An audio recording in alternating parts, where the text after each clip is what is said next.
धन्यवाद अध्यक्ष महोदय। आपने नियम 54 के तहत मुझे अपनी समस्या को उठाने का मौका दिया। दिल्ली जल बोर्ड की बहुत सी ऐसी समस्याएं हैं, क्योंकि लगभग 80% जो हमारी जे कॉलोनी का हिस्सा पड़ता है और मेरी विधानसभा मादीपुर है, इसमें पहले जो प्लॉट दिए गए थे 25 गज के बाद 15 गज के बाद 12.5 गज छोटे छोटे मकान हैं और जनसंख्या के हिसाब से काफ़ी आगे ज़्यादा हैं वहाँ लोग। तो उन्होंने मल्टी स्टोरी जब बनाए हैं तो उनकी पानी की डिमांड बढ़ी है। पानी की डिमांड बढ़ गई कि भाई अब मेरे को 3 कनेक्शन चाहिए, फ्लोर वाइज कनेक्शन चाहिए। उनको जिस तरह से पानी की समस्या का सामना करना पड़ रहा है, मैं देख रहा हूँ वहाँ पे काफ़ी लोग मेरे पास आते हैं और ये बताते हैं कि भाई हमारे यहाँ पानी नहीं आ रहा है। और ये बिल्कुल सही बात है, जिस तरह से हमारे माननीय सदस्य श्री जून साहब ने भी बताया था अभी, और हमारे और सदस्यों ने बताया है कि भाई वहाँ आप ऑफिस में बैठना बड़ा मुश्किल हो गया है।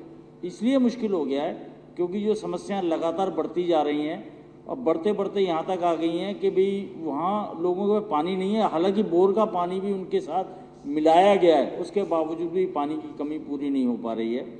और जो अधिकारी हैं जो बता रहे हैं कि भाई मैंने जैसे अधिकारियों से बात की, एक्शन वहाँ से हटा दिया गया है। और जो छोटे मोटे जेई वगैरह काम कर रहे हैं उनसे पूछा भी क्या मसला क्या है, कि ये फाइनेंस नहीं है। और फाइनेंस नहीं है इतनी बड़ी, मतलब जो है जैसे जैसे लोगों की डिमांड बढ़ती जा रही है, फाइनेंस सेक्रेटरी साहब उनको पैसा नहीं दे रहे हैं तो किस तरह से काम होगा मैं समझ नहीं पा रहा हूँ। क्योंकि ये तो एक तरह से लगता है कि भाई एक साजिश के तहत काम हो रहा है।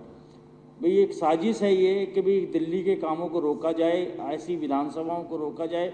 क्योंकि आपको पता है जब 4 मंजिल वैलिड कर दिया गया, 25 गज में 4 मंजिल बना सकते हैं, 15 गज में 4 मंजिल लोगों ने बना लिया है, तो उनको कनेक्शन उसी हिसाब से चाहिए, पॉपुलेशन उसी हिसाब से है। फिर भी उसके अंदर ये हम कोशिश करते हैं कि भाई हम पानी तो बना नहीं सकते। हम जवाब क्या दें पब्लिक को क्या जवाब देंगे? यही जवाब देंगे कि भाई पीछे हम बात करते हैं, अधिकारियों से बात करते हैं, अधिकारी सुनने को राजी नहीं है।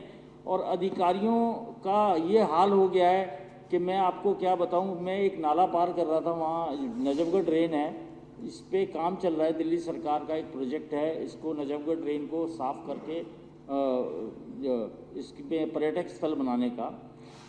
उस नाले को पार करते वक्त नाले को बंद किया हुआ था। मैंने कहा अभी ये मेरे को ये बंद क्यों किया है इस पैसेज को? कहते हैं ये एलजी साहब आए हुए हैं, पुलिस वाले कहते हैं एलजी साहब आए हुए, आप नहीं जा सकते। मतलब वहाँ लॉक कर दिया गया, उस गेट को लॉक कर दिया गया, एलजी साहब आए हुए हैं। तो एलजी साहब सब जगह दखलंदाजी करेंगे, एलजी साहब हर जगह दखलंदाजी करेंगे, एलजी साहब जल बोर्ड में दखलंदाजी करेंगे, एलजी साहब हर फ्लड डिपार्टमेंट में दखलंदाजी करेंगे। एलजी साहब ही चला लें फिर दिल्ली। क्या ज़रूरत थी? दिल्ली की चुनी हुई सरकार जो काम करना चाहती है, हमारे मुख्यमंत्री साहब काम करना चाहते हैं, उनको कामों को देखकर डर के मारे जिस तरह का काम हो रहा है, कितनी लाइनें आप वहाँ वेस्ट पड़ी हुई हैं, डाल नहीं पा रहे हैं कि जी लाइनें तो आ चुकी हैं, फाइनेंस नहीं है, ये नहीं है। तो हाँ, एलजी साहब को चुनाव लड़ लेना चाहिए। भाई मैं यहाँ का बॉस हूँ, चुनाव लड़ लेना चाहिए, चुन के बन जाएं, क्या दिक्कत है?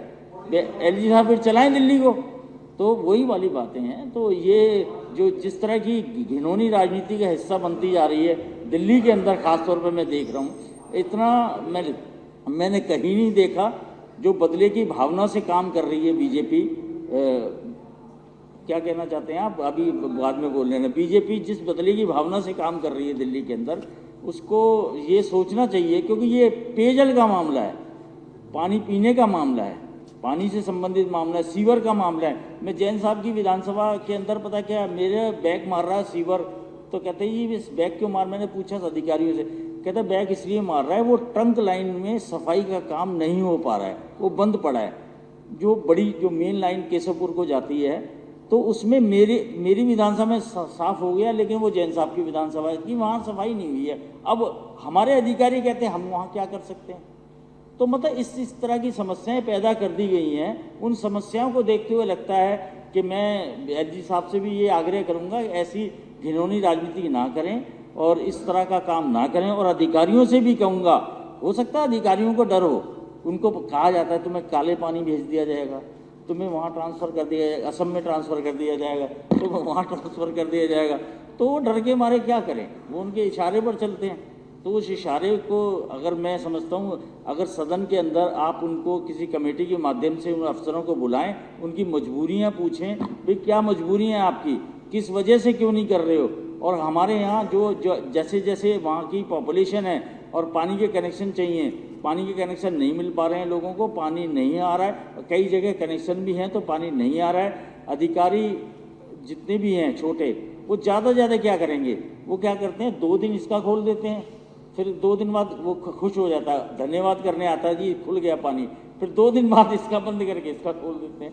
तो ये क्या है, मतलब ये तो जादूगर का मामला चला रखा है, 2 दिन इसका खोल देते हैं, कह रहे हम क्या कर सकते हैं। तो सबको खुश करने के लिए इस तरह का जो मामला चल रहा है वो ख़त्म होना चाहिए। मुख्यमंत्री साहब का जो मुख्यमंत्री साहब ने कहा था कि हम 2025 में 24 या 25 में हम 24 घंटा पानी देंगे, तो मेरे को लगता है उसको रोकने की एक साजिश है ये काम ना हो पाए, जल बोर्ड को कैप्चर कर लिया जाए अधिकारियों द्वारा।